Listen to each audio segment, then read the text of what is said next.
Hello दोस्तों, मैं नागेंद्र कुमार और स्वागत करता हूं अपने इस यूट्यूब चैनल नागेंद्र आई ट्विटर पर।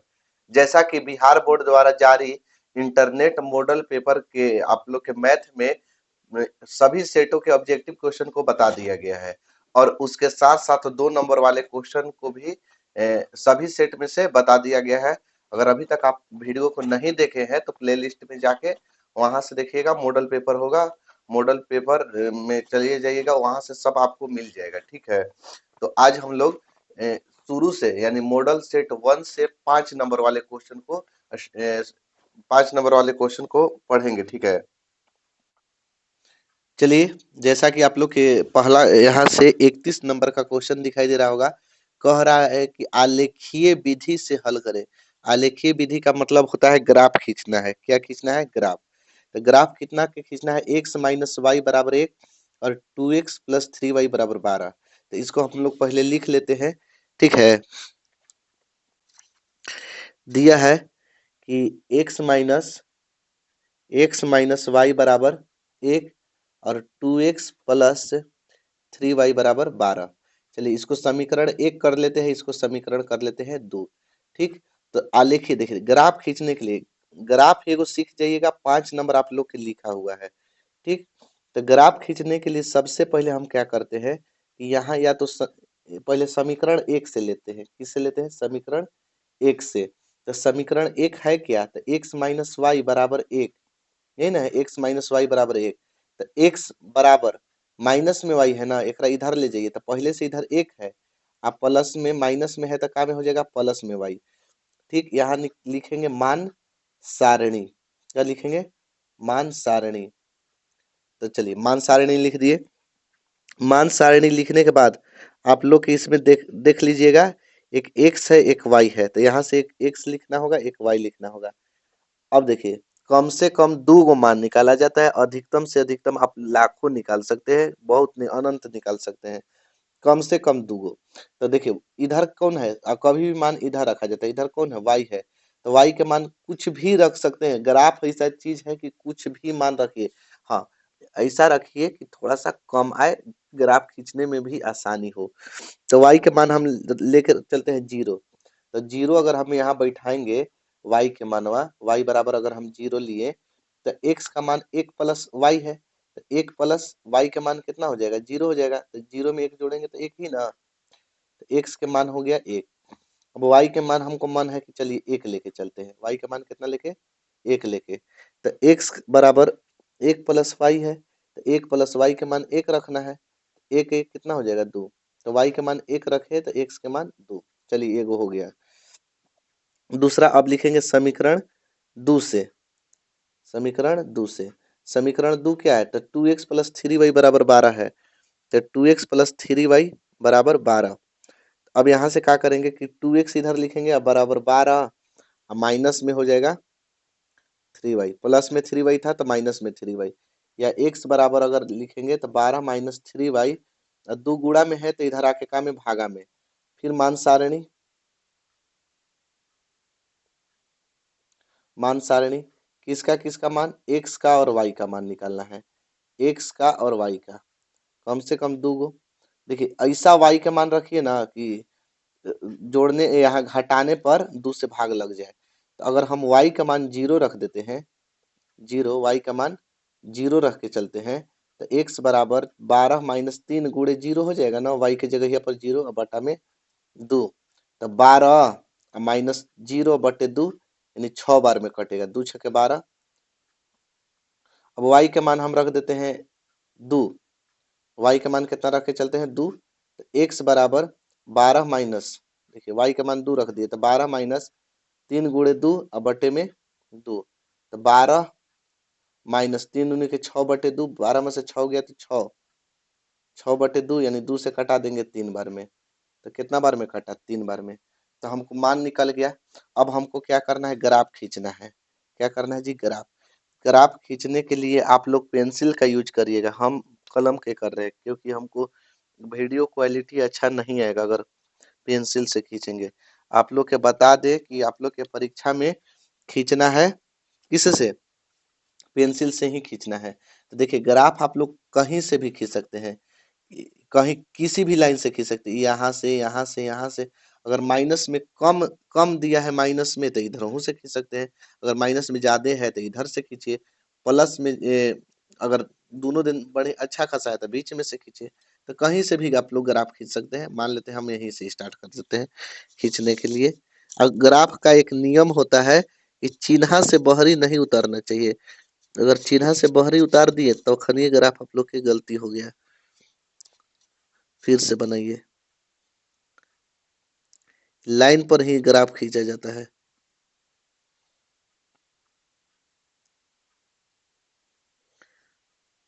ठीक। और इतना याद रखिएगा, लाइन को मोटाइएगा मत, ज्यादा मोटा देने से भी ग्राफ गलती हो जाएगा।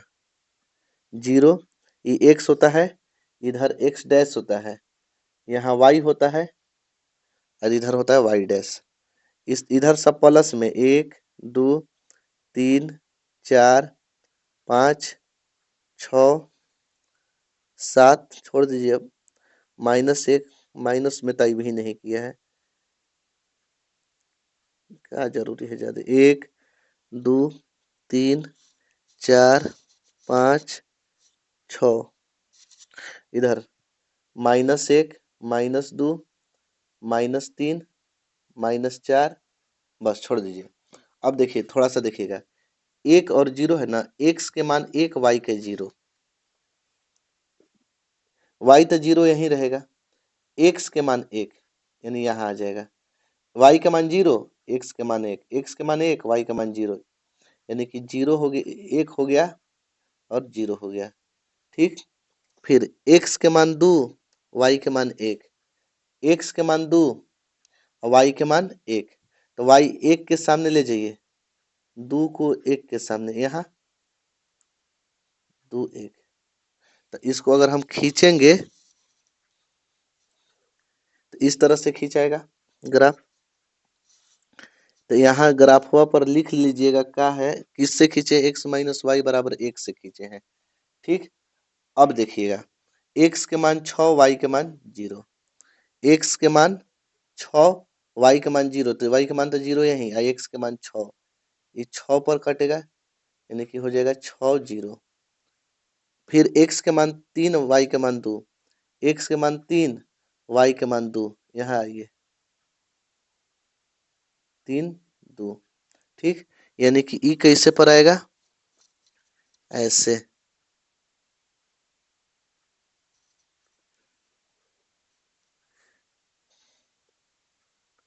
ठीक है।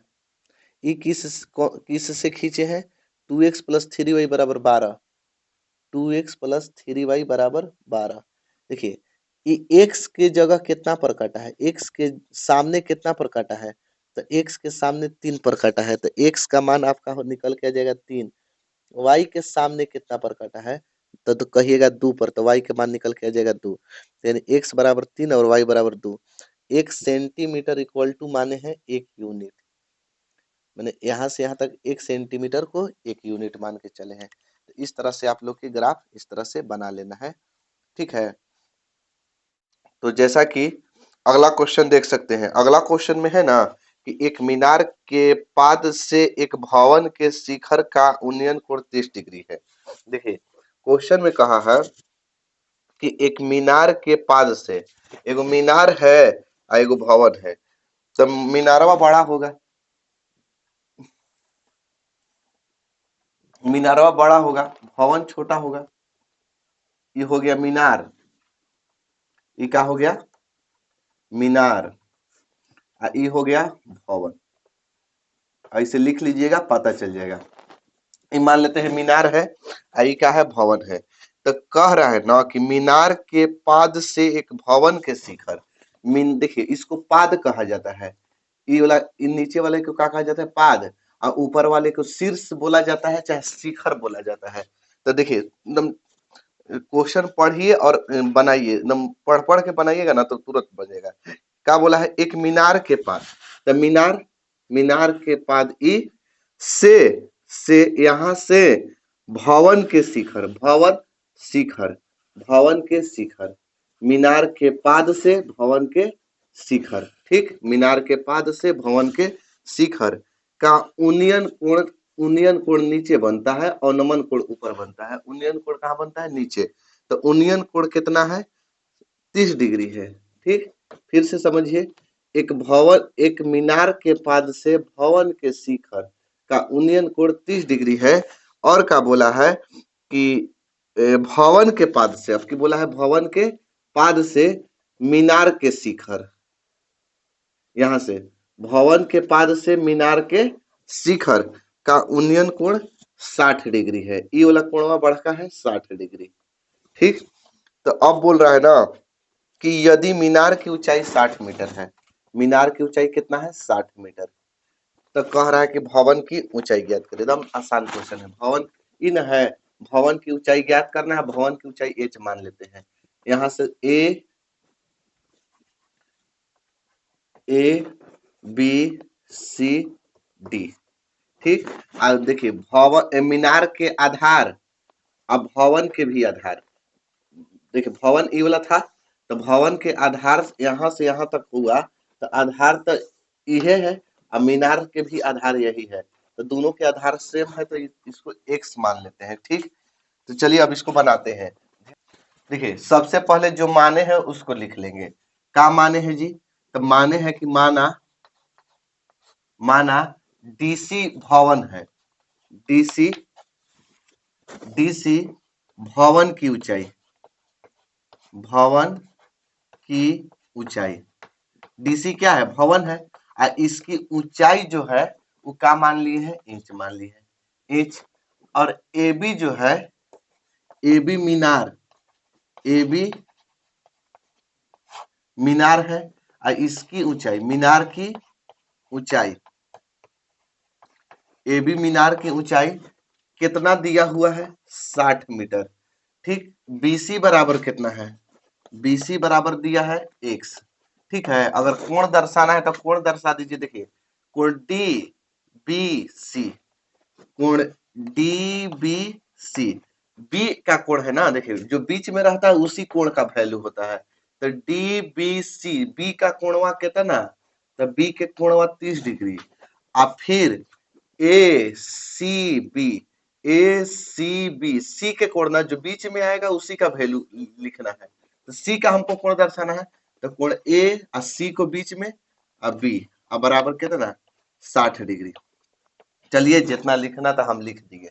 अब यहाँ देखिए सबसे पहले हम जो दिया है और निकालना है, तो आधार पहले निकाल लेते हैं। जो दिया है तो क्या दिया है? मीनार की ऊंचाई, तो ए बी सी में लेते हैं। समकोण त्रिभुज ए बी सी में,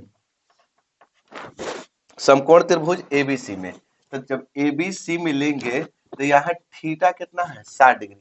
अब भैया इसको कहा जाता है लंब। इस और मीनार की ऊंचाई दिया है ना, तो इसको लंब और इसको आधार। तो बताइए कि लंब बटा आधार किसका होता है? तो कहिएगा कि tan थीटा के होता है। तो tan थीटा के होता है ना, तो tan और थीटा, तो इस त्रिभुज के थीटा कितना डिग्री? तो कहिएगा कि 60 डिग्री।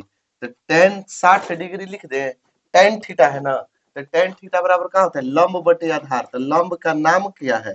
पहले नाम, ठीक है, ए बी है, और आधार के नाम का है तो बीसी है। tan 60 डिग्री का मान होता कितना है? तो कहिएगा कि √3 होता है। ए बी कितना है? तो ए बी का मान है 60 मीटर, क्योंकि मीनार की ऊंचाई है। ठीक, अब बीसी का मान क्या? तो बीसी को कुछ नहीं तो x मान लिए हैं, अपना से माने हैं। तो देखिए √3, अब में x से गुणा करेंगे तो हो जाएगा √3x, अब बराबर 60 है। अब देखिए x बराबर 60, गुणा में है ना, x में √3 से क्या हुआ है? गुणा, इधर आ जाएगा तो का में, तो कहिएगा कि भागा में। और जब भागा में आ जाता है ना, तो हर के परमीकरण कर देंगे। क्यों कर देंगे? क्योंकि रूट नीचे नहीं रहता है, इसको हटाने के लिए, इसी को हटाने के लिए √3 के गुणा ऊपर और √3 से गुणा नीचे कर देते हैं। तो x बराबर हमको मिल जाएगा 60 √3 बटा में √3 से √3 में गुणा होगा तो 3 20 बार में कट जाएगा, यानी x का जो मान निकल के आ गया वो 20 आ गया और √3 आ गया यहाँ से मीटर। x का मान कितना गया 20√3। आगे देखिए तो ये तो अभी x के मानवा निकला है, किसका मानवा निकला है x का निकलल है। हमरे किसको निकालना है भवन की ऊंचाई h निकालना है। तो यहाँ लिखेंगे पुनः, एकदम आसान ना क्वेश्चन है जी। पहले जो दिया है दिया है और इससे ये दोनों से निकालिए और फिर ये दोनों से निकाल लीजिएगा, आ जाएगा। पुनः समकोण त्रिभुज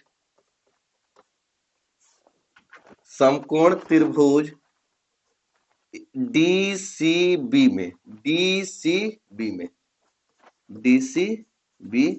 में देखिए अब समकोण त्रिभुज डीसीबी में ये भी tan थीटा बैठेगा। आखिर tan काहे हम बैठा रहे हैं, आप दूसरा चीज काहे नहीं। देखिए भवन की ऊंचाई लंब ज्ञात करना है, इसको कहते हैं लंब और इसको कहते हैं आधार। तो लंब बटे आधार या तो tan या तो cot, तो दोनों में से कोई आप बैठा सकते हैं, या तो tan बैठे या तो cot। तो tan थीटा, तो थीटा के मान कितना, तो कहिएगा कि 30 डिग्री। 30 डिग्री बड़का लिए थे तो 60 डिग्री, छोटका लेंगे तो 30 डिग्री। और tan थीटा बराबर लंब, अब की लंब कौन हो जाएगा डीसी और आधार कौन होगा, तो आधार तो सीडी चाहे सॉरी बीसी, बीसी कहिए चाहे सीबी कहिए। tan 30 डिग्री के मान तो 1/√3 बराबर डीसी एच बीसी, तो बीसी के मान x, बीसी कितना है x है। तिरछा तिरछी गुणा कर देंगे तो √3h बराबर देखिएगा x में x से गुणा होगा तो x। अब देखिए √3h और यहाँ x है ना, तो x के मान अभी तुरंत निकाले, कितना निकाले, तो कहिएगा कि 20√3 निकाल के लाए हैं।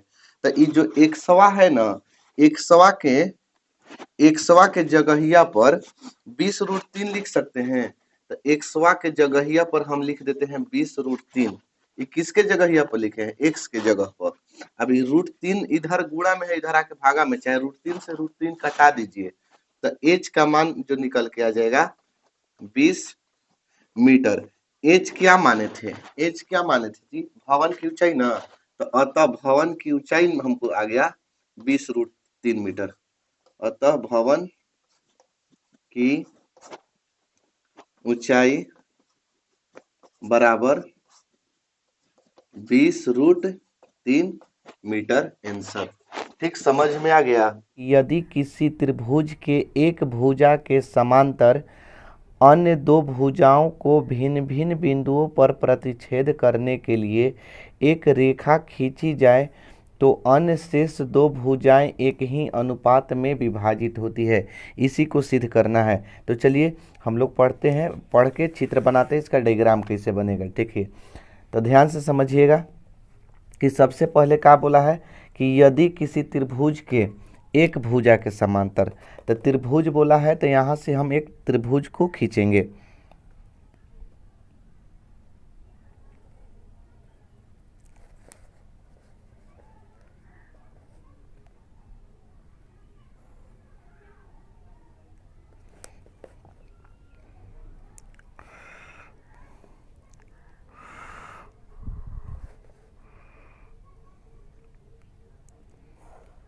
चलिए एक त्रिभुज हम लोग बना लिए। और त्रिभुज कहा था ना कि यदि किसी त्रिभुज के, तो त्रिभुज बोला था, एक त्रिभुज बना लिए, इसका नाम A, इसका नाम B और इसका नाम C रख लेते हैं। ठीक है, इसके बाद बोला है कि एक भुजा के समांतर, तो मान लेते हैं कि एक भुजा के समांतर कोई भी भुजा मान सकते हैं, तो हम मान लेते हैं BC भुजा के समांतर अन्य दो भुजाओं को।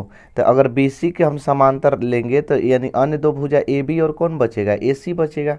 तो AB और AC अन्य दो भुजाओं को भिन्न भिन्न बिंदुओं पर प्रतिच्छेद करने के लिए, मान लेते हैं दो बिंदु पर प्रतिच्छेद, दोनों भुजा के भिन्न भिन्न बिंदु पर प्रतिच्छेद कर रहा है। प्रतिच्छेद करने के लिए एक रेखा खींची जाए। एक रेखा खींचने के लिए बोल रहा है, तो एक रेखा हम यहाँ से खींच लेते हैं। चलिए एक रेखा खींच लिए। एक रेखा खींची जाए तो बोल रहा है कि तो अन्य शेष दो भुजाएं, तो अन्य शेष दो भुजाएं कौन हो गया, यही ना AB और AC। तो अन्य शेष दो भुजाएं एक ही अनुपात में विभाजित होती है। तो इसका नाम अगर हम डी रखते हैं यहाँ ई, तो इसका कहने का मतलब है कि ए डी जो है ना वो डी बी के अनुपात में और ए ई जो है इसी के अनुपात में विभाजित होता है।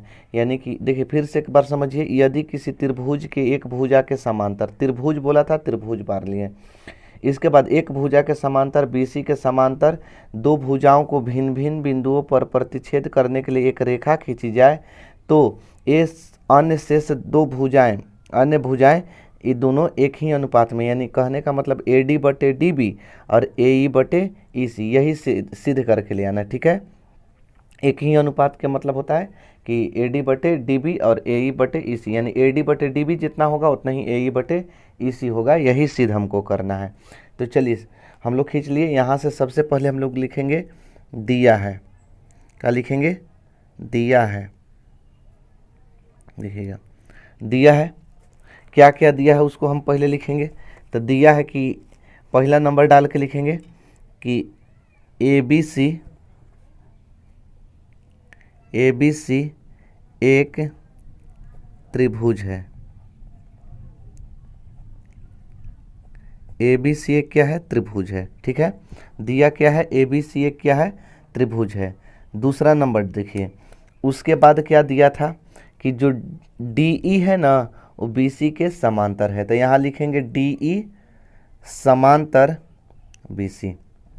ठीक है, डी ई समांतर क्या हो गया? बी सी हो गया। ठीक है, उसके बाद देखिए अब यहाँ से हमको सिद्ध करना है, सिद्ध करना है, लिखेंगे कि सिद्ध करना है। देखिए क्या सिद्ध करना है कि अन्य शेष दो भुजाएं, जो यहाँ कोमा के बाद जो रहता है ना, यानी वही हमको सिद्ध करने के लास्ट में जो पूछता है वही सिद्ध करना रहता है। तो क्या बोला है कि अन्य शेष दो भुजाएं एक ही अनुपात में विभाजित होती है, यानी लिखेंगे ए डी बटे में डी बी, ए डी बटे में डी बी बराबर ए ई बटे ई सी, ए ई बटे ई सी, यही हमको क्या करना है? सिद्ध करना है। ठीक है, ए डी बटे डी बी और ए ई बटे ई सी। अब देखिए समझिएगा, इधर रचना में क्या किए थे? थेल्स यहाँ रचना किए थे, वो किए थे अपना से नहीं करना है। थेल्स जाके देखिएगा, थेल्स थ्योरम में वो रचना में क्या किए थे कि बी को ई से मिला दिए थे। रचना कभी भी डॉट डॉट लाइन से किया जाता है। ठीक है, याद रखिएगा, डॉट डॉट लाइन से इसको रचना कर देते हैं। बी को कहाँ से? ई से, और सी को डी से मिलाए थे, सी को डी से। ठीक है, इसके बाद यहाँ से डी से लेकर एक लंब खींचे थे, यहाँ पर एक लंब खींचे थे और एक ई से लेकर लंब खींचे थे। ठीक है, अब कितना के मन में सवाल होगा कि हम कैसे जानेंगे कि रचना यही होगा? तो भैया जो थेल्स किए थे तो वही आपको भी करना है, नहीं कि अपना से दिमाग लगा के अलग कर देना है। अलग कर दीजिएगा तो नहीं आ पाएगा। ठीक है, तो रचना में क्या किए थे कि यहाँ से एक बी को ई से, सी को डी से मिलाए थे और दो जगह लंब खींचे थे। तो यहाँ नाम धर देते हैं एम और यहाँ नाम धर देते हैं एन। ठीक है, कुछ भी अपना से नाम धर सकते हैं, नाम रखने के ऊपर है। तो रचना में क्या किए थे कि बी को ई, पहला नंबर यहाँ से डालेंगे, लिखेंगे बी को ई तथा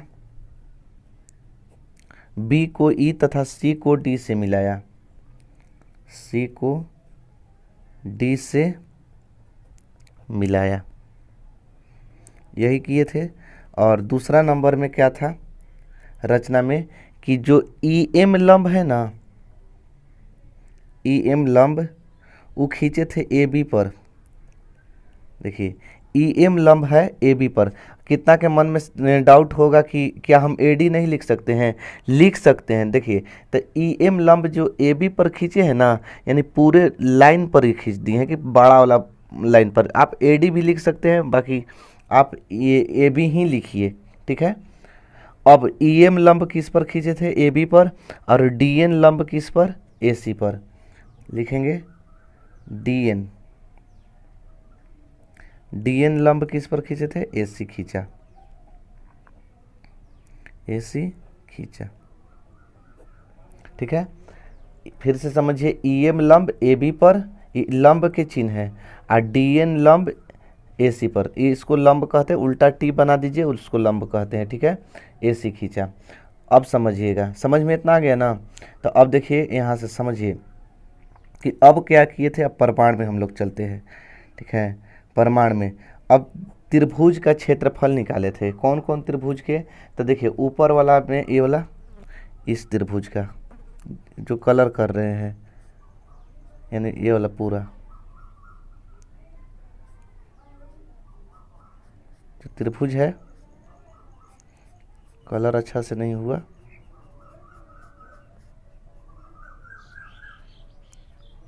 चलिए इस त्रिभुज के क्षेत्रफल निकाले थे। और देखिए यहाँ नीचे वाला में ये वाला, इस त्रिभुज का जो कलर कर रहे हैं ना, वही त्रिभुज,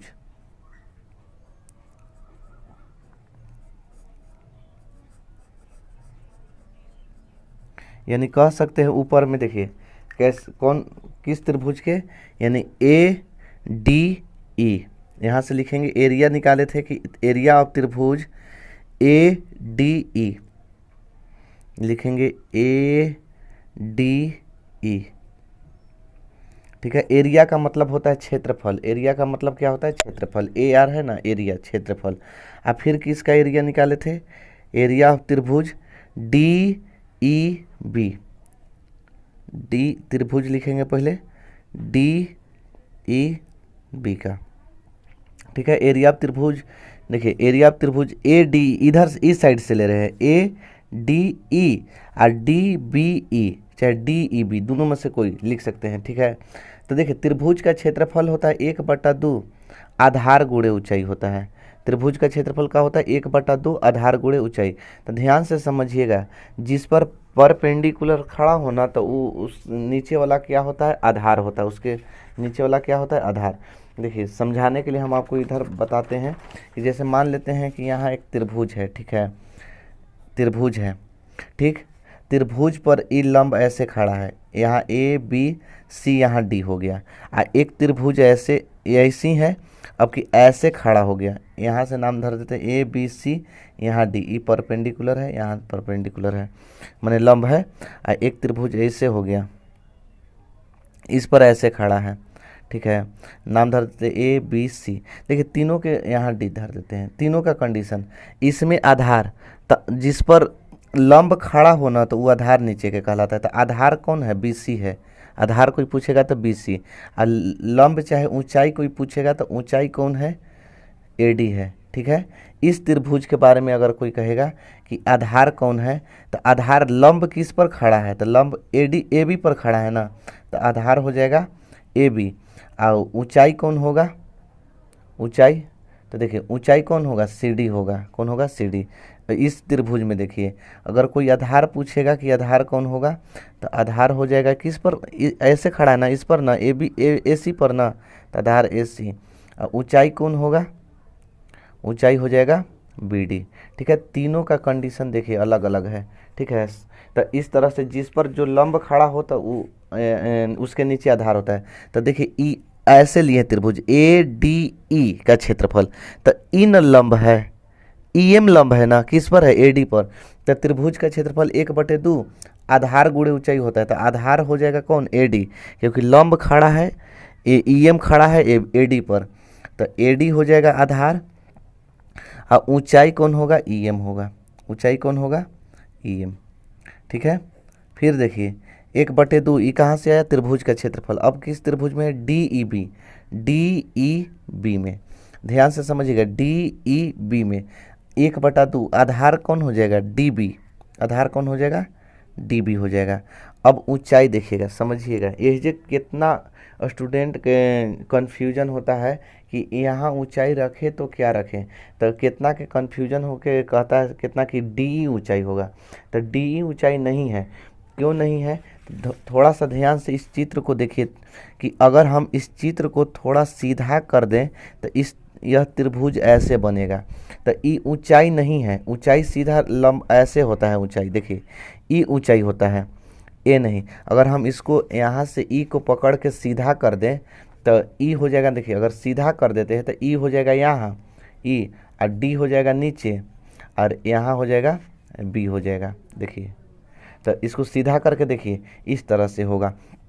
तो इसमें कौन ऊंचाई होगा? ये तो होगा नहीं क्योंकि तिरछा जा रहा है, ऊंचाई कभी भी सीधा होता है।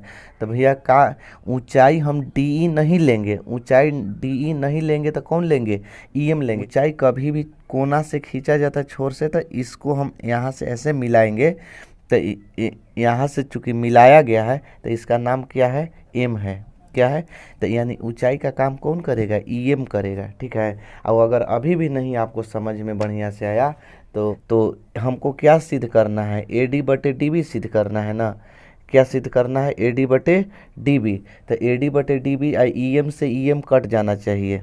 देखिए ई एम से ई एम कटेगा, 1/2 से 1/2 कट जाना चाहिए, तभी ना ए डी बटे डी बी आएगा। और नहीं तो भैया इसे समझ लीजिए कि ई एम जो है इहो त्रिभुज इधर के काम करेगा, ए डी ई के भी और डी बी ई के भी काम करेगा ई एम। और नहीं तो अपना है ये है, ऐसे ई एम लिख दीजिए, 1/2 1/2 कटा दीजिए, काहे कि हमको ए डी और डी बी चाहिए। ठीक है। ई कहाँ से त्रिभुज का क्षेत्रफल होता है? थोड़ा सा लिख लीजिएगा, 1/2 आधार गुणे ऊंचाई, आधार गुणे ऊंचाई। यही फार्मूला पर हम इसको बैठाए हैं। ठीक है। इतना तक तो समझ में आ गया। ठीक है। नहीं समझ में आया है तो फिर से समझिएगा कि देखिए आधार ए डी ऊंचाई ई एम। ठीक है। इसमें आधार डी बी और ऊंचाई ई एम करके और ई एम कटा के 1/2 1/2 कटा दीजिए, ए डी बटे डी बी आ जाएगा। तो एरिया ऑफ त्रिभुज ए डी ई बटा में एरिया ऑफ त्रिभुज डी ई बी बराबर क्या हो जाएगा? कौन कौन बचेगा? ए डी और बटा में क्या बचेगा? डी बी बचेगा। ए डी बटे में डी बी, इसको इक्वेशन कर लीजिए फर्स्ट। ठीक है। इतना तक तो आप लोग को समझ में आ गया होगा, आशा करते हैं कि इतना समझ में आ गया होगा। अब भैया इधर से हो गया, इधर से सगरो इधर से कर लिए, अब इस साइड से चलेंगे। इस साइड से हो गया मेरा, अब इस साइड से। तो अब पुनः यहाँ लिखेंगे, पुनः एरिया ऑफ त्रिभुज कैसे निकालेंगे? ए ई डी का निकालेंगे, एरिया ऑफ त्रिभुज ए ई डी। ठीक है। एरिया ऑफ त्रिभुज ए ई डी इधर से चल रहा है, इधर से इस साइड से। अब फिर कलर कर देते हैं इसको। अब ई वाला त्रिभुज में देखिएगा रंग रहे हैं, जो रंग रहे हैं उसी में, अनेरवा दूसरे में नहीं जाना है।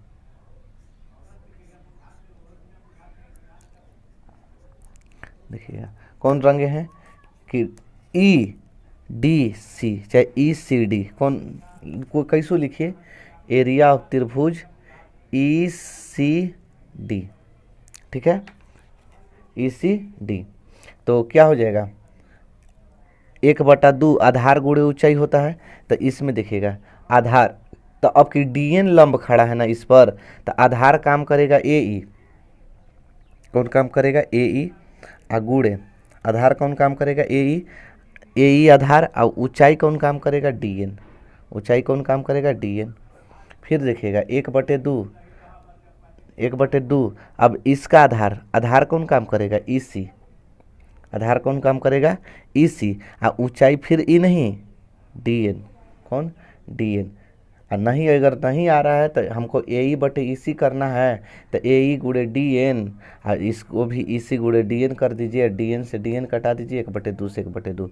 नहीं तो अगर किसी को समझाना है आपको, अगर आपको समझाना है तो यही कहिएगा कि अगर इस त्रिभुज को हम सीधा करेंगे तो ई चूँकि डी ई ऊंचाई नहीं है, बाकी ई सी आधार है, तो जब डी ई आधार नहीं लेंगे ना तो आधार कौन, सॉरी डी ई ऊंचाई नहीं लेंगे ना तो ऊंचाई कौन लेंगे? डी एन लेंगे। क्या लेंगे? D N. ठीक है। तो डी एन से डी एन कट जाएगा, 1/2 से 1/2 कट जाएगा।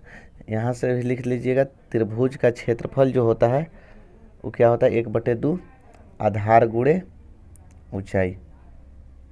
ठीक। तो क्या हो जाएगा? एरिया ऑफ त्रिभुज ए ई डी बटा में एरिया ऑफ त्रिभुज ई सी डी बराबर क्या बचेगा? ए ई बचेगा यहाँ पर, और यहाँ पर नीचे क्या बचेगा? ई सी बचेगा। ठीक है। इसको कर दीजिए सेकेंड। अब थोड़ा सा देखिए शर्त, अगर ध्यान से समझिएगा दोनों में कि ए डी ई का क्षेत्रफल निकाले ना, ए डी ई का इधर से निकाले तो इसका एक भुजा ए डी आ गया, इसका एक भुजा क्या आ गया, ए डी आ गया। देखिए ए डी ई का क्षेत्रफल निकाले ना तो एक भुजा कौन आ गया, ए डी आ गया। इधर से निकाले ना, इधर से ए ई डी से, तो इसका एक भुजा क्या होगा, ए ई आ गया। तो समझिए कि इधर से क्षेत्रफल निकाले त्रिभुज के ऊपर लाके, चाहे इधर से कहीं से निकाल रहे तो त्रिभुज के क्षेत्रफलवा ऊपर ही के ना निकल रहा है। यही ना, जितना मान लो इधर से निकाले तो 10 सेंटीमीटर स्क्वायर है, इधर से भी निकालेंगे तो 10 से ना आएगा, 10 सेंटीमीटर स्क्वायर, अगर सेंटीमीटर में है तो समझाने के लिए बता रहे हैं, उतना ही ना आएगा, क्योंकि किसी भी तरह से निकाल रहे हैं तो त्रिभुज के क्या निकल रहा है, क्षेत्रफल निकल रहा है, तो दोनों क्या होगा, बराबर होगा। तो यानी इसका भुजा क्या आ गया, ए डी, इसका भुजा क्या आ गया, ए ई आ गया। इधर से निकाले तो ए डी आ गया, इधर से निकाले तो ए ई आ गया, तो ये दोनों तो भुजा बराबर होगा। बाकी नीचे वाला के हमको बराबर करना है, एक लाइन लिखना पड़ेगा कि चूँकि एरिया ऑफ त्रिभुज, देखिए हमको नीचे वाला कौन कौन, दोनों नीचे वाला बराबर करना है, डी बी ई बी चाहे डी बी ई, दोनों में से कोई लिख सकते हैं, बराबर एरिया ऑफ त्रिभुज, फिर इधर से डी ई सी चाहे ई डी सी को जी लिखे थे, यहाँ ई सी डी लिखे थे, तो ई सी डी, ई त्रिभुज ई सी डी दोनों के क्या होगा, बराबर होगा। क्यों होगा, तो यहाँ लिखना पड़ेगा शर्त, क्योंकि समान आधार एवं समान ऊंचाई वाले त्रिभुज के क्षेत्रफल समान होते हैं। लिख लीजिएगा, समान आधार एवं समान ऊंचाई। देखिए समान आधार एवं समान ऊंचाई वाले त्रिभुज के क्षेत्रफल भी क्या होते हैं, समान होते हैं। तो दोनों के क्षेत्रफल, आधार भी दोनों का सेम है, ऊंचाई भी सेम लिए हैं। देखिए आधार भी क्या है, सेम है, और ऊंचाई भी क्या लिए हैं, सेम लिए हैं। तो समान आधार एवं समान ऊंचाई वाले त्रिभुज के क्षेत्रफल क्या होते हैं, समान होते हैं। तो जब नीचे वाला भी बराबर हो गया तो नीचे वाला के भी भुजा बराबर होगा, ऊपर वाला बराबर है था, नीचे वाला भी बराबर हो गया। तो यानी लिख सकते हैं कि अतः ए डी बटे में डी बी बराबर हो गया ए ई बटे में ई सी। कहाँ से, एक से भी हुआ है, दो से भी हुआ है, तीन से भी हुआ है, क्योंकि एक और दो से तो ऊपर वाला बराबर, और तीन से हुआ है नीचे वाला बराबर। तो लिखेंगे 1, 2 और 3 से प्रूव्ड। ठीक है, चलिए आगे देखिए, अगला क्वेश्चन में है ना कि दिखाइए कि बिंदु -1, फिर है 1, 0 और -1, 2 और है -3, 0 एक वर्ग के शीर्ष है। एक वर्ग है कि नहीं है, ठीक है। अब बिंदु 4 को दे दिया है,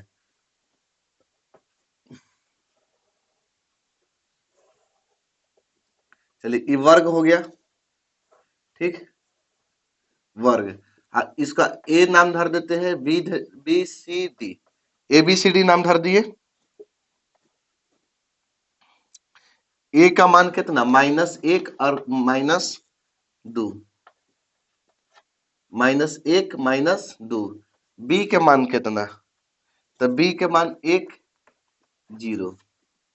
सी के मान कितना, -1 और नहीं है 2, ठीक है। और डी कितना, -3, 0। मतलब जो बिंदुया दिया है ना, बिंदुया को हम माने लिख दिए जैसे ए बी सी डी करके, ठीक है।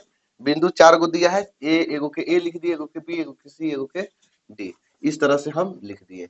अब ध्यान दीजिए, हमको बताना है कि वर्ग है कि नहीं। तो भैया बताइए वर्ग कब होगा, वर्ग किसे कहते हैं, ये पहले वर्ग के परिभाषा क्लियर कीजिए ना। तो वर्ग उसे कहते हैं जिसकी सभी भुजा बराबर हो, समझ में आया, जिसकी सभी भुजा, यानी कि ए बी बराबर बी सी बराबर सी डी बराबर ए डी, माने चारों भुजवा जेकर बराबर हो और प्रत्येक कोण 90 डिग्री हो और उसके विकर्ण भी बराबर हो। विकर्ण कहने का मतलब कौन, एसी का मान और बीडी का मान दोनों बराबर होना चाहिए, चारों भुजा भी बराबर होना चाहिए, दोनों विकर्ण के भी जितना मान आएगा वो दोनों बराबर होना चाहिए, तब जाके कहेंगे कि ये वर्ग है, नहीं तो वर्ग। अगर मान लेते हैं 4 गो भुजा बराबर आ गया, दू इसका विकर्ण निकल रहा है तो बराबर नहीं आ रहा है, तो ये वर्ग थोड़े होगा, वो तो समचतुर्भुज हो जाएगा। ठीक, क्योंकि समचतुर्भुज में विकर्ण बराबर नहीं होते हैं। तो चलिए बनाते हैं। अब कैसे बनाएंगे, तो दूरी निकाल निकाल के, दूरी निकाल देंगे ए बी की दूरी, तो भुजा पता चल जाएगा। बीसी निकाल देंगे तो ये भुजा पता चल जाएगा। सीडी निकाल देंगे तो ये भुजा, और एडी निकालेंगे तो ये भुजा। फिर एसी दूरी निकालेंगे तो पहला ई वाला विकर्ण पता चल जाएगा, बीडी निकालेंगे दूरी तो ई विकर्ण पता चल जाएगा। तो दूरी सूत्र बैठाना है, और दूरी सूत्र सबको पता है, x2 माइनस x1 का whole square plus y2 minus y1 का होल स्क्वायर अंडर रूट में करके होता है। ठीक, तो सबसे पहले हम ए बी के बीच की दूरी निकालते हैं। यहां से लिख लेते हैं by distance formula, distance formula दूरी सूत्र से। किस सूत्र से ले रहे हैं, दूरी सूत्र से। तो किसका दूरी निकालना है, ए बी का ना। तो देखिए ए बी का दूरी, ठीक, हम बार बार फार्मूला नहीं लिखेंगे, एक बार लिख देते हैं। x2 माइनस x1 का होल स्क्वायर जोड़ y2 माइनस y1 का होल स्क्वायर। देखिए ध्यान दीजिएगा, ए बी, तो ए बी के दूरी निकाल रहे हैं, तो x2 का काम करेगा एक, x2 का काम करेगा एक, बीच में माइनस, बीच में माइनस, माइनस है ना बीच में, और x1 के काम करेगा, क्योंकि ए बी है, x2 माइनस x1, x1 के माइनस एक तो प्लस एक हो जाएगा होल स्क्वायर। y2 के काम करेगा 0, माइनस y1 के माइनस 2, y1 के कितना माइनस 2, बाकी प्लस में हो जाएगा। ठीक, एक एक दो, और 2 में 0 जोड़ेंगे 2, तो कितना हो जाएगा, हो जाएगा यहाँ से दो दूनी के 4, दो दूनी के 4, 4 4 8, 4 4 8, 8 को इसे तोड़िएगा ना, इसे 8 को 2 से 4 बार में, 2 से 2 बार में, यानी रूट में 2 गुणे 2 गुणे 2 लिख सकते हैं। 8 को 3 बार 2 लिखेंगे तो 2 में से एगो 2 निकल जाएगा, और एगो रूटवा में बचेगा, तो यानी 8 को हम 2 रूट 2 लिख सकते हैं ना। इतना लिख सकते हैं, इतना। इकाई भी, इकाई लिखिए चाहे कुछ भी लिखिए, इकाई चाहे मात्रक। ठीक, तो ये हो गया ए बी के बीच की। इसी प्रकार हम निकालेंगे बीसी, बीसी निकालेंगे, तो बीसी निकालने के लिए BC x2 minus x1 minus एक, x2 माइनस एक, अब x2 का काम करेगा x1 के, y2 के, y1 के, माइनस एक और माइनस एक का होल स्क्वायर, और 2 माइनस 0 का होल स्क्वायर, 2 माइनस 0 का होल स्क्वायर फार्मूला से। ठीक, ये भी एक एक माइनस 2 का होल स्क्वायर, और 2 में से 0 घटेगा तो 2 के होल स्क्वायर, 2 दूनी के 4 माइनस माइनस प्लस, 4 प्लस, ये भी 2 दूनी के कितना होगा 4 हो जाएगा, और 4 4 जोड़ेंगे तो 8, 4 4 जोड़ेंगे तो 8, और 8 को तोड़ के 2 रूट 2। ठीक, तीसरा देखिए, ए बी हो गया, बी सी हो गया, सी डी अब निकालना है। सी डी निकालेंगे,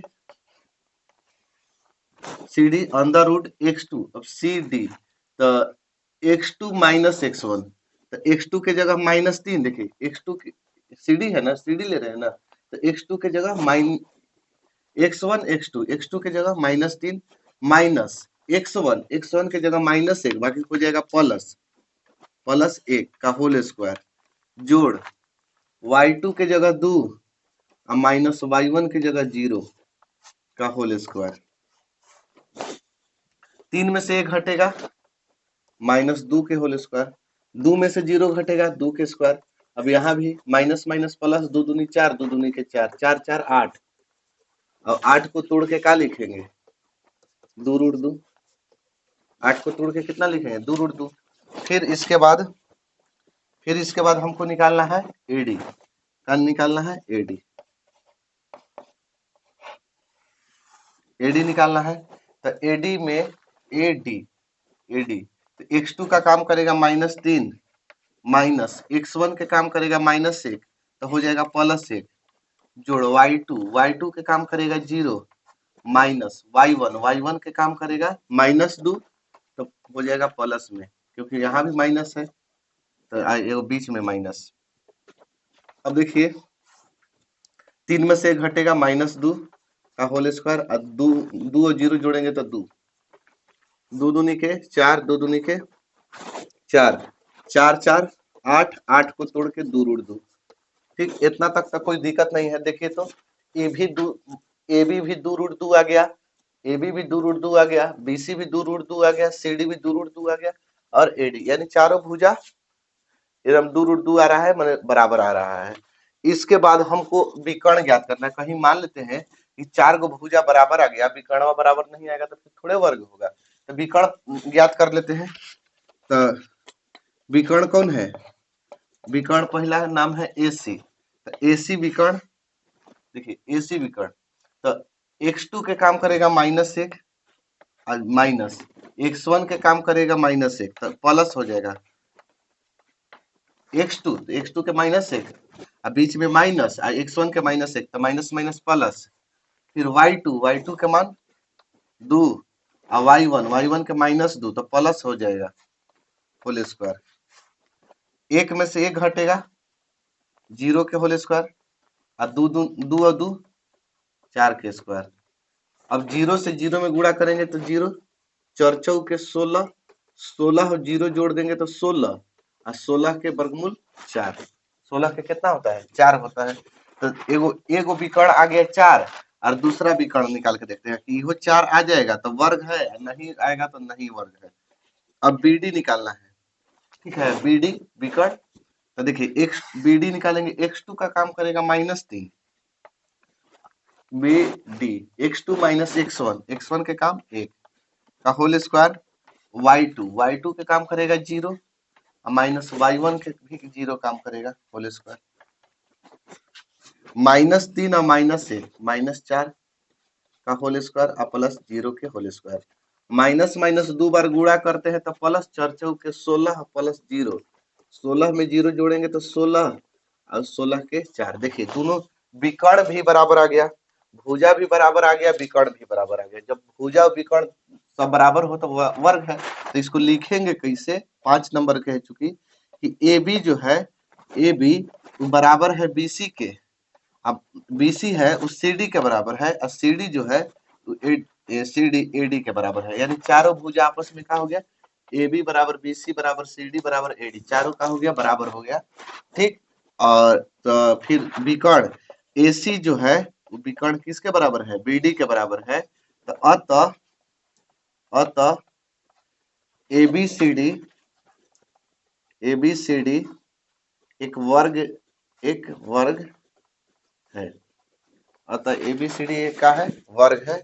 ठीक है, इस तरह से आप लोग के हो गया आंसर, देख सकते हैं, आप लोग बना सकते हैं। 5 नंबर का क्वेश्चन है। चलिए आगे देखिए, अगला क्वेश्चन में है कि एक क्रिकेट टीम के कोच ने 7 बल्ले और 6 गेंद 3800 रुपए में खरीदी। एगो क्रिकेट टीम के कोच है, 7 गो बल्ला और 6 गो गेंदा 3800 रुपए में खरीदा, और बाद में 3 बल्ला और 5 गेंदा 1750 रुपए में खरीदी। प्रत्येक बल्ले और प्रत्येक गेंद का मूल्य ज्ञात कीजिए। तो जो लास्ट में रहता है वही माना जाता है, उसी तरह से मानते हैं। माना प्रत्येक बल्ले का मूल्य, प्रत्येक बल्ले, बल्ले का मतलब बैट, प्रत्येक बल्ले का मूल्य बराबर x रुपया, रुपीज x। ठीक, तथा प्रत्येक गेंद का मूल्य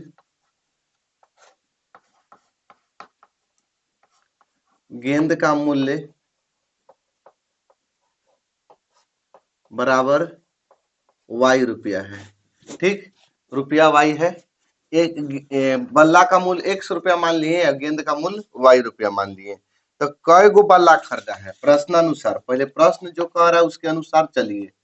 प्रश्नानुसार कई गो बल्ला खरीदा है? तो कहिएगा कि 7 गो। तो एगो बैट के दाम x रुपया, तो 7 गो के दाम कितना होगा? तो 7 से गुणा कर देंगे तो 7x हो जाएगा। कई गो गेंदा खरीदा है जी? तो गेंदा खरीदा है 6 गो, तो एगो गेंदा के दाम y रुपया, तो 6 गो के 6y, आ दोनों मिला के माने जोड़ के उसको कितना पैसा दिया? तो उसको दिया 3800। एक समीकरण नंबर 1 मारिए। ठीक, अब इसके बाद कह रहा है कि बाद में अब ओकरा फिर बाद में घट गया तो फिर 3 गो बल्ला खरीदा, पुनः 3 गो बैट फिर ले रहा है, एगो बैट के दाम 100 रुपया, तो 3 गो बैट के दाम कितना 3 रुपया हो जाएगा। अब प्लस में 5 गो गेंदा और मंगवाया तो 5 वाई हो जाएगा, और उसको कितना पैसा दिया 1750 रुपया। अभी दोनों समीकरणवा को तो हल कर देना है, चाहे आप जो विधि से आपको हल करना होगा वो विधि से करिए, क्योंकि इसमें तो ये नहीं ना लिखा है कि प्रतिस्थापन से करिए कि विलोपन से कि वज्र गुणन से करना है, बस ये इसका हल कर देते हैं। तो देखिए हल कर, हमको विलोपन अच्छा लगता है हम विलोपन से कर देते हैं, बाकी आप लोग की मर्जी। ठीक, तो इसमें किस देखिए विलोपन से हल करने के लिए आप लोग के किसी एक चर को बराबर करना पड़ता है, या तो आप x को बराबर करिए या तो y को। तो हमको लग रहा है कि नहीं हम y को ठीक ठाक है, y को बराबर कर देते हैं। अगर x को भी बराबर करना है तो x के भी बराबर कर सकते हैं, जो आपका मन दिल करे वही कीजिए।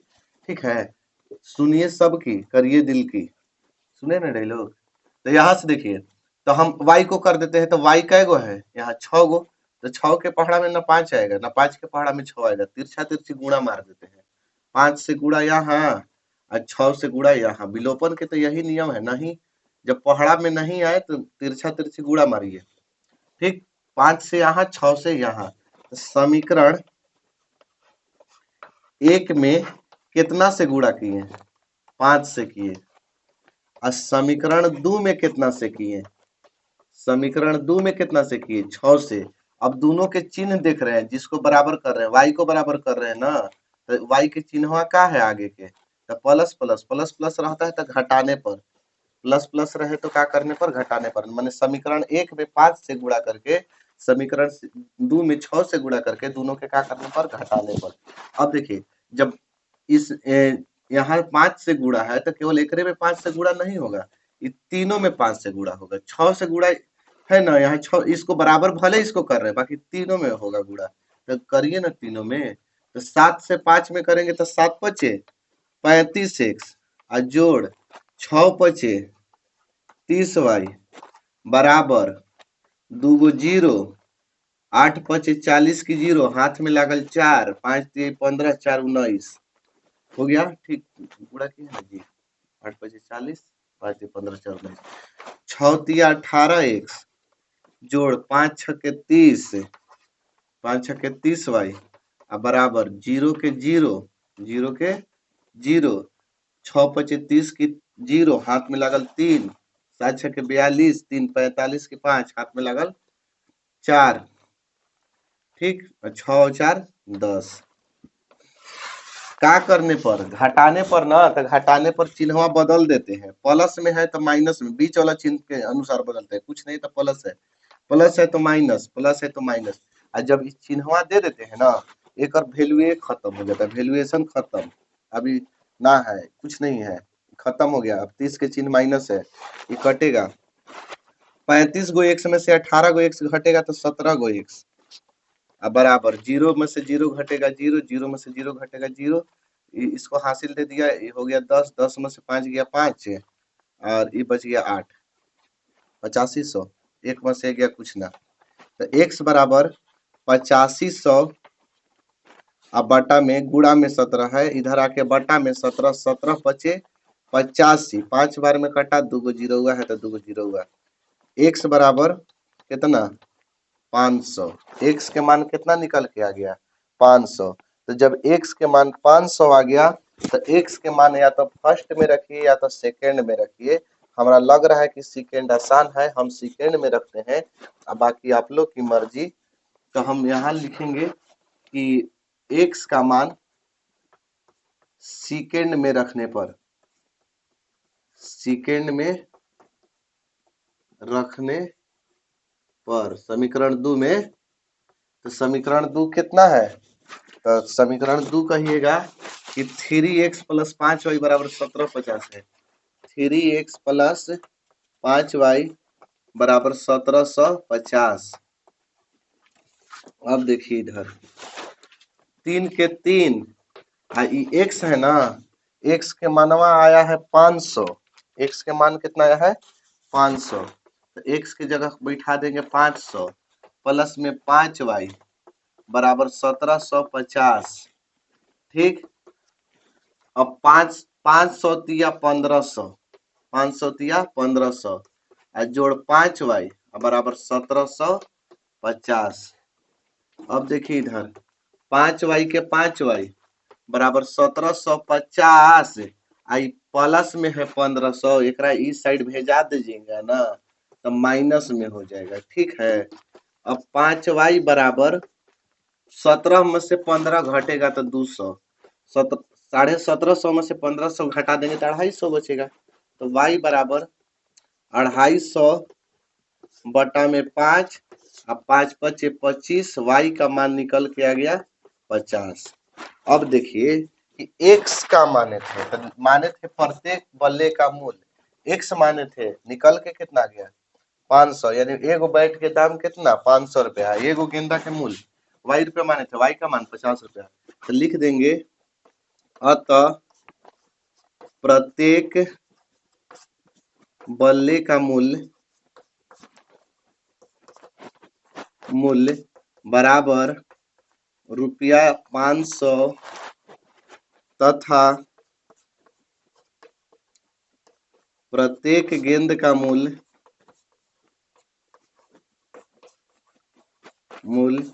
बराबर रुपया 50। आंसर हो गया। ठीक, समझ में आ गया। 5 नंबर के है एकदम, इसको एकदम रिवाइजिंग मार लीजिए ऐसा ना कि भुलाइएगा नहीं। चलिए आगे देखिए, अगला क्वेश्चन में है ना कि यदि sec theta plus tan theta बराबर एम दिया है, जो दिया है ओकरा लिख लेते हैं, क्या हमरा दिक्कत है। सेक थीटा जो टेन थीटा मान दिया कितना है, तो कहिएगा ठीक दिया है ना, एम दिया है, तो निकालना है ना, नहीं सिद्ध करके लाना है कि साइन थीटा बराबर एम स्क्वायर माइनस 1 बटा एम स्क्वायर प्लस 1, ये आ जाएगा। देखिए अब इसमें कुछ भी कीजिएगा ना बनेगा, एकदम पक्का नहीं बनेगा। अरे सेक को तोड़िए टेन को तोड़िए नहीं बनेगा। ठीक है, इसका अलग ही रूल होता है। जो अलगवा वाला रूलवा है ना, यही तो हम बताने वाले हैं आप लोग के। तो देखिए अब कहिएगा कि कैसे बनेगा, तो चूंकि वी नो दैट, ठीक, इसका मतलब एकदम ठेठ भोजपुरी में समझा देते हैं।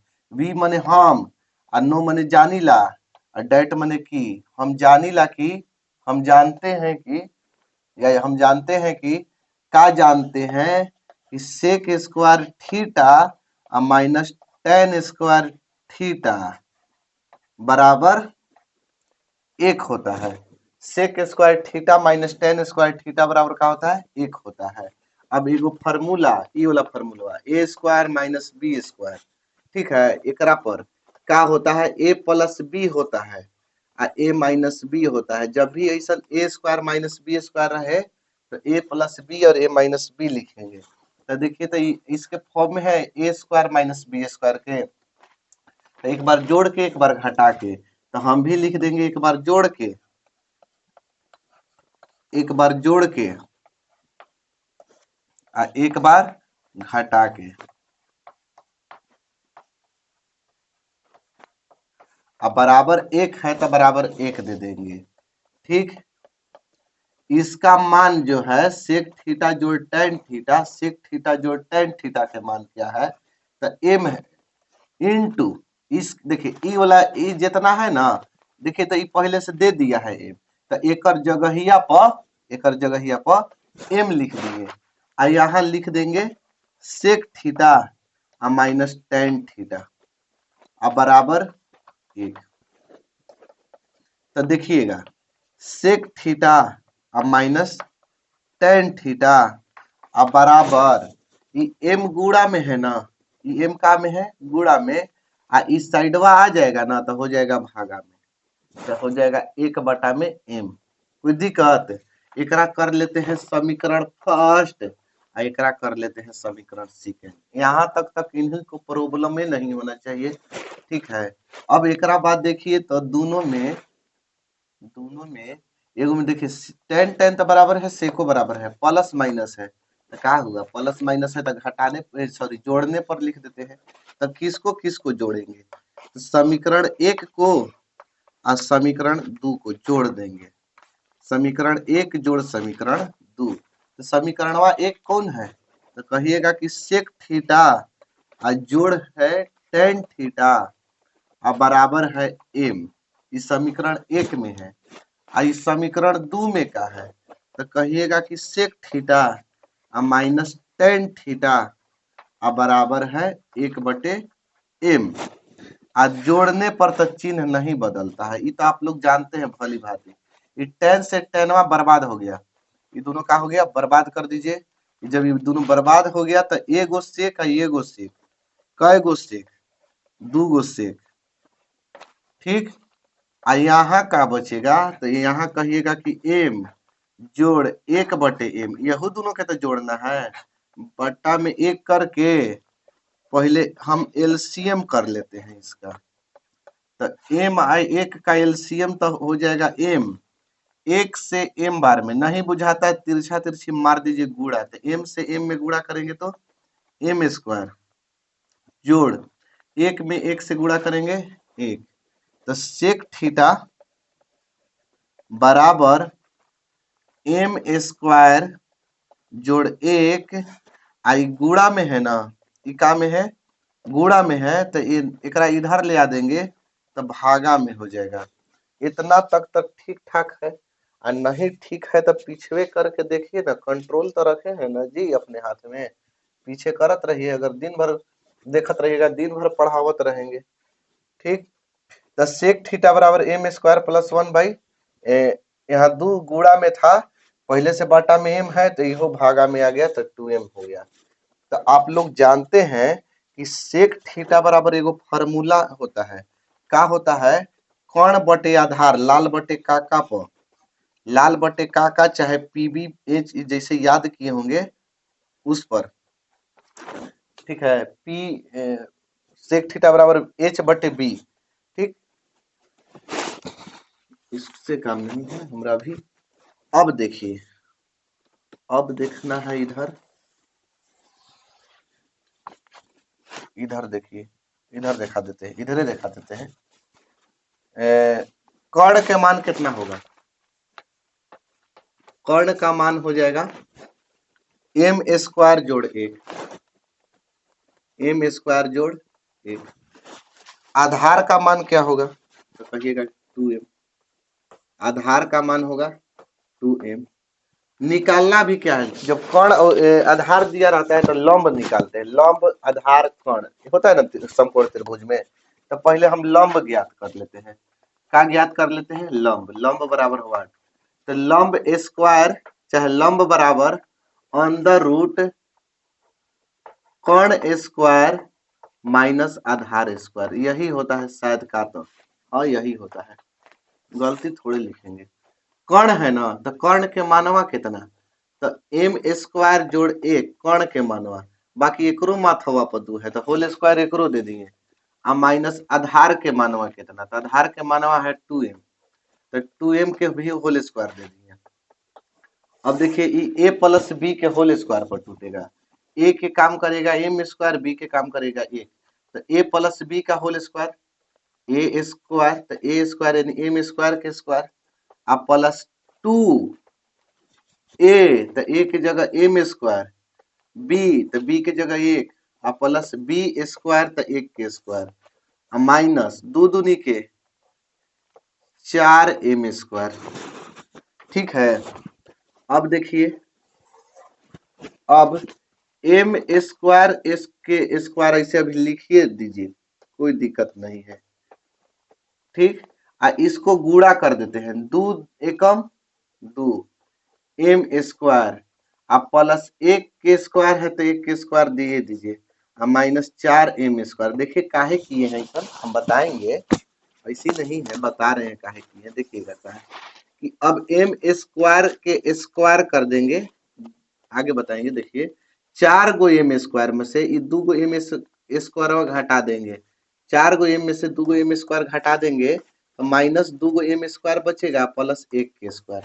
अब देखिए तो ये फार्मूला हो गया, कौन फार्मूला?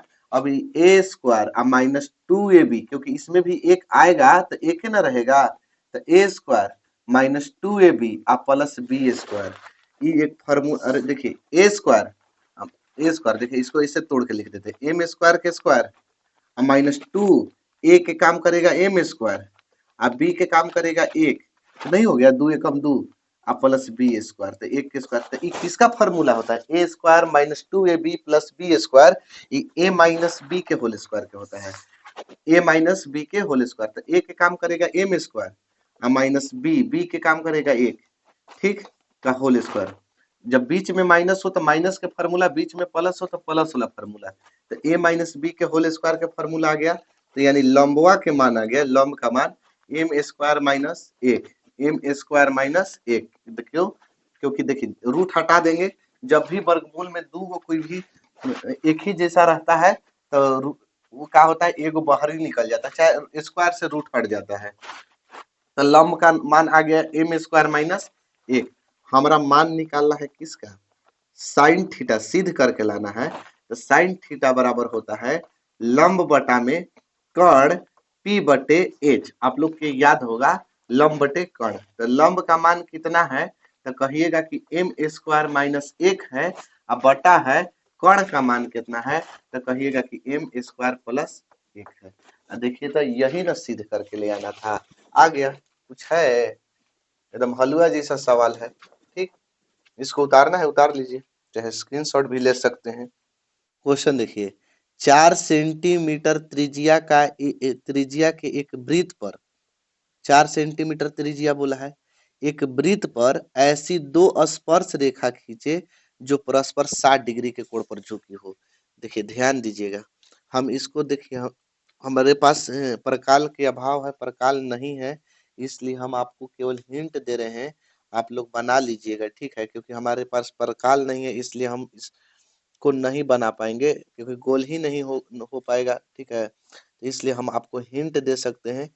हिंट में देखिएगा क्या करिएगा कि यहाँ से यहाँ तक 4 सेंटीमीटर की एक रेखा ले लेना है, बस, इस पर रख के, यहाँ रख के आप लोग के एक वृत्त खींच देना है, इस तरह से एक वृत्त खींच देना है, ठीक है, आप लोग समझ सकते हैं, हमारे पास प्रकाल नहीं है, ठीक है, फिर भी हम आप लोग के बता दे रहे हैं, ठीक है, क्योंकि इंसान को इशारा ही काफी होता है, इशारा समझ लीजिए, बस आप लोग खुद से बना लीजिएगा। 4 सेंटीमीटर त्रिज्या का एक वृत्त खींच लेना है, इसको एक वृत्त खींच लेना है, अब यहाँ इस लाइन को पूरी तरह से मिला देना है इसमें, ठीक, पहले 4 सेंटीमीटर, यहाँ से यहाँ तक 4 सेंटीमीटर खींच के केंद्र पर रख के एगो वृत्त खींच लेना है, इसको पूरे लाइन को मिला देना है, जितना परकाल रहेगा ना, जो जितना 4 सेंटीमीटर यहाँ से यहाँ तक 4 सेंटीमीटर नापे होंगे, वो परकाल को अब इस पर रख के ऐसे काट देना है, ऐसे तो कटेगा यहाँ,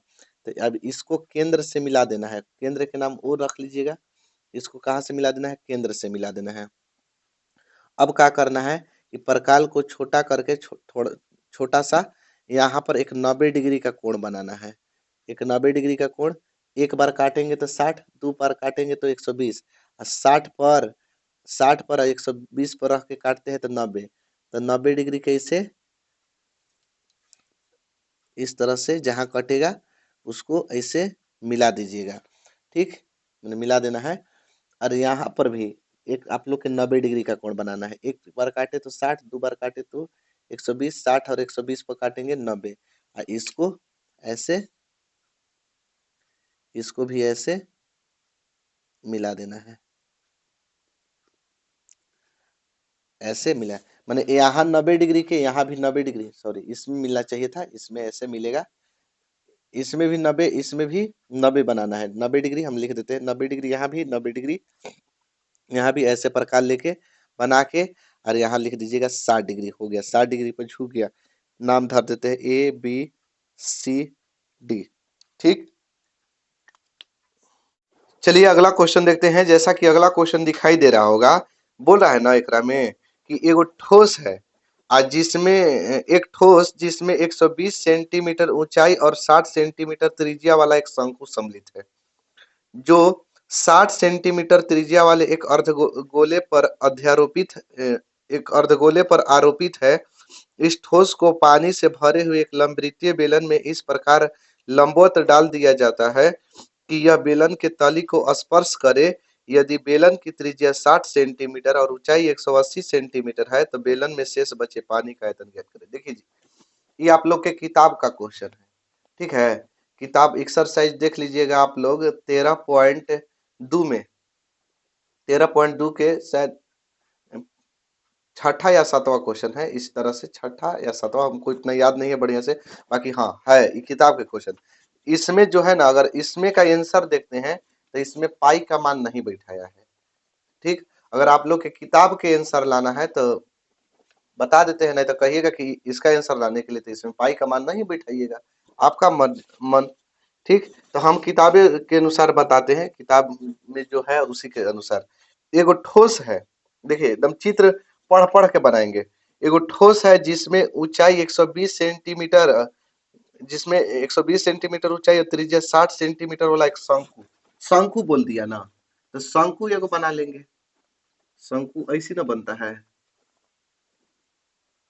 आप लोग तेज तरार होंगे, बना लेंगे। आ, कितना ऊंचाई 120 सेंटीमीटर, ऊंचाई 120 सेंटीमीटर और त्रिज्या कितना 60 सेंटीमीटर, ठीक। अब कह रहा है, आगे पढ़ते हैं, एक शंकु सम्मिलित है जो 60 सेंटीमीटर त्रिज्या वाले एक अर्धगोले पर आरोपित है। यही 60 सेंटीमीटर त्रिज्या वाले एक अर्धगोले पर आरोपित है, ठीक। आगे पढ़ते हैं। अब कह रहा है कि इस ठोस को पानी से भरे एक लंबवृत्तीय बेलन में डाला जाता है, तो बेलन बनाना पड़ेगा।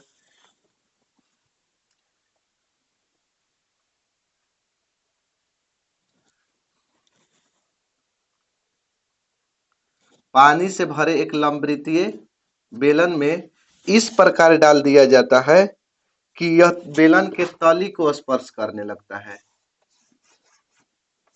यह तली को क्या करने लगता है, स्पर्श करने लगता है, ठीक। तली को क्या करने लगा, स्पर्श करने लगा।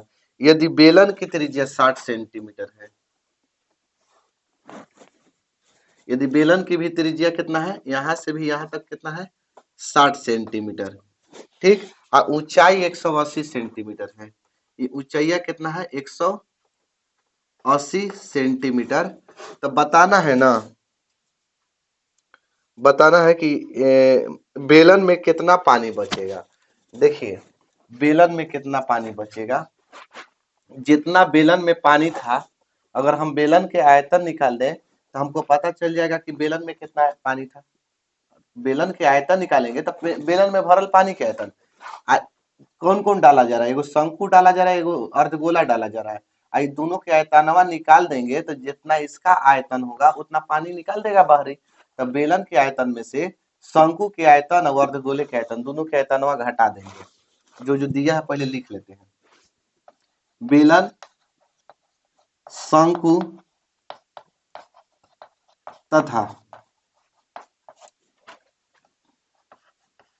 अर्धगोले की त्रिज्या, तीनों के त्रिज्या एक समान है, 60 60, इसका भी 60 है, ये दोनों के भी 60 है।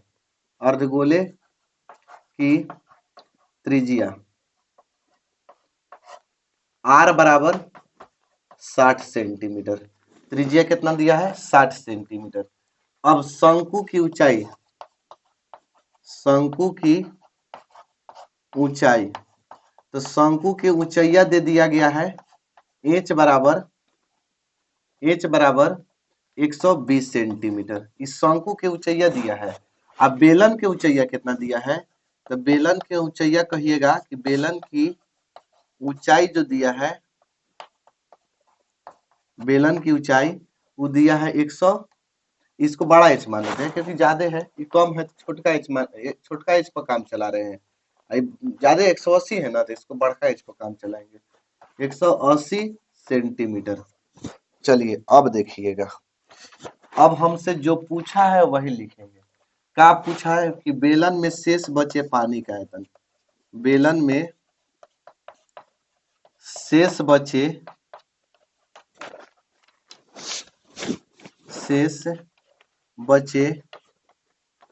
पानी का आयतन, पानी का आयतन, ठीक। बेलन में शेष बचे पानी का आयतन।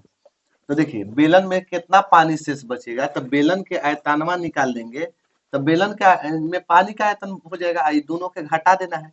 बेलन के आयतन में से जितना पानी है इसमें, ये दोनों के आयतनवा क्या कर देंगे, घटा देंगे। तो बेलन के आयतन में से क्या क्या घटाना है, बेलन का आयतन में से घटाना है पहले शंकु का आयतन, शंकु का आयतन, और किसको घटाना है, अर्धगोले का आयतन, अर्धगोले का,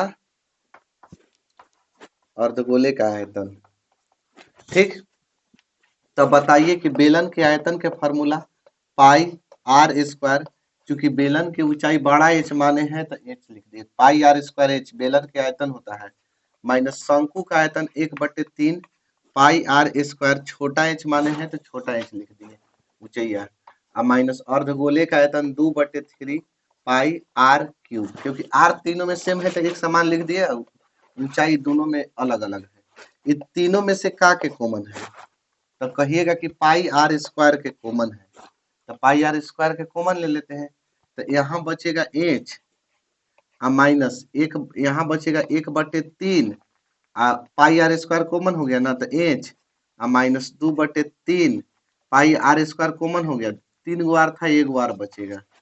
देखिए पाई के पाई, आर का मान, आर का मान कितना 60 है, 60 के स्क्वायर कर देते हैं, ऊंचाई, ऊंचाई है 180 माइनस 1/3, फिर क्या है छोटा एच है, ऊंचाई बड़का एच है, बड़का एच है 180, छोटका एच है 120 माइनस 2/3, छोटका आर है, छोटका आर का नहीं है जी 60 है, 60 लिख दिए, पाई के पाई 3600 हो जाएगा, 60 में 60 से 2 बार गुणा करेंगे तो कितना हो जाएगा 3600, 60 में गुणा कर दिए तो 180, 3 से कटाइए 40 तिया 120, और ये 3 से कटाइए 20 तिया 60, तो माइनस 40, आई भी 20 दूनी के 40। अब देखिए यहाँ हो जाएगा 3600 पाई, हो जाएगा ना, 3600 में पाई से गुणा करेंगे तो 180 और 40 40 माइनस 80। ठीक, अब इधर देखिए 3600 पाई, अब 180 में से 80 घट जाएगा तो बचेगा 100, गुणा कर देंगे तो 3600 में ऐसे 3600 और 2 गो जीरो हुआ आउ पाई, इतना आप लोग के किताब में आंसर मैंने इसमें दिया है, इसमें दिया है आप लोग के इतना आंसर दिया है। ठीक है, अगर इतना भी छोड़ देते हैं तो सही है, आप लोग के गलत नहीं है। अगर मन है आगे बनाने के लिए तो आप लोग क्या करिएगा कि पाई के मान 22/7 या 3.14 जितना बैठाने का मन होगा दोनों में से कोई बैठा दीजिएगा, आ जाएगा आंसर। ठीक, तो बस आज के लिए इतना ही, मिलेंगे अगली वीडियो में अगले टॉपिक के साथ, तब तक के लिए जय हिंद।